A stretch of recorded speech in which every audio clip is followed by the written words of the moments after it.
Bismillahirrahmanirrahim. Assalamualaikum warahmatullahi wabarakatuh.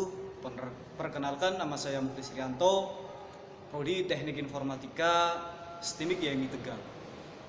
Kali ini saya akan membahas beberapa pertanyaan dari Pak Gunawan itu sendiri.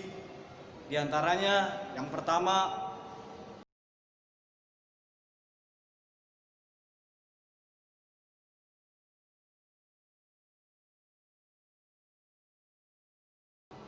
menjelaskan skema sistem pakar dan bagian-bagian serta menjelaskan dari fungsi bagiannya tersebut.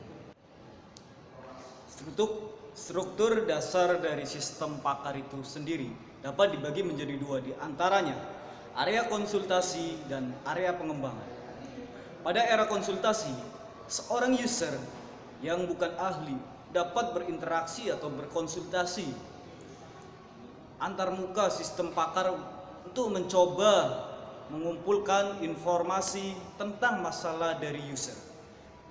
Biasanya melalui mekanisme tanya jawab. Berbeda dengan area konsultasi. Pada area konsultasi perkembangan dikhususkan untuk para ahli yang mengembangkan sistem pakar. Sistem pakar yang bersangkutan tersebut.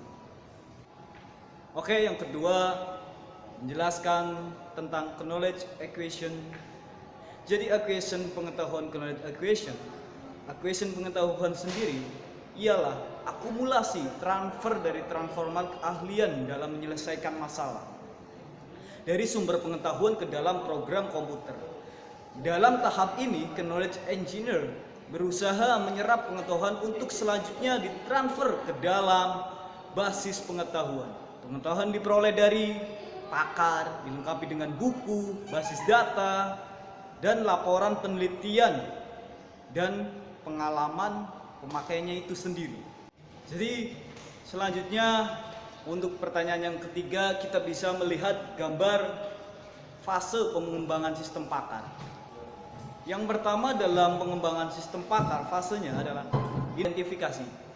Tahap ini merupakan tahap untuk mengkaji dan membatasi masalah yang akan diimplementasikan dalam sistem. Yang kedua, konseptualisasi. Hasil identifikasi masalah dikonseptualisasikan dalam bentuk relasi antara hubungan antara pengetahuan dan konsep-konsep penting dan ideal yang akan diterapkan dalam sistem. Yang ketiga adalah formalisasi.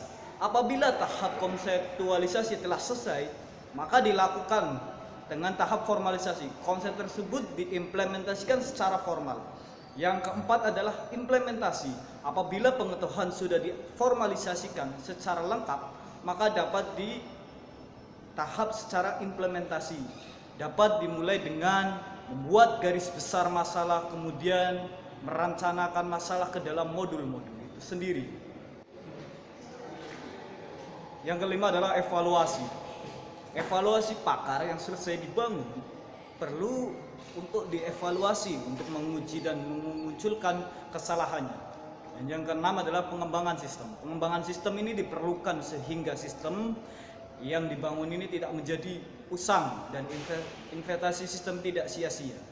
Kita menjelaskan tentang modul-modul dari sistem pakar. Yang pertama, kita ada modul penerimaan pengetahuan knowledge action model. Sistem berada pada modul ini.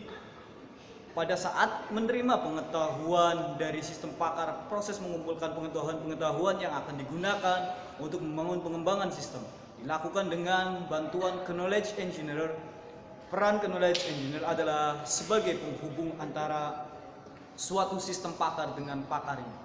Yang kedua adalah modul konsultasi. Pada saat ini sistem berada pada posisi memberikan jawaban atas permasalahan yang diajukan oleh user. Sistem pakar berada dalam modul konsultasi. Pada modul ini, user berinteraksi dengan sistem dengan menjawab pertanyaan-pertanyaan yang diajukan oleh sistem. Sedangkan yang ketiga, modul penjelasan.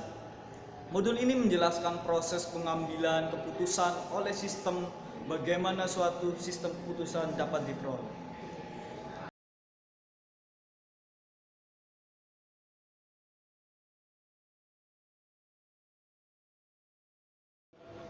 Jadi yang pertama adalah backward chaining, suatu penalaran di mana konklusi yang didapat berkebalikan dengan hipotesis.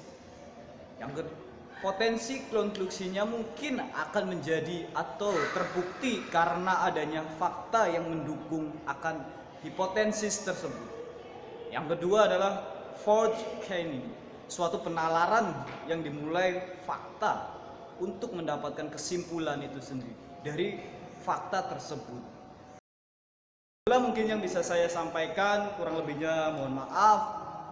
Wassalamualaikum warahmatullahi wabarakatuh.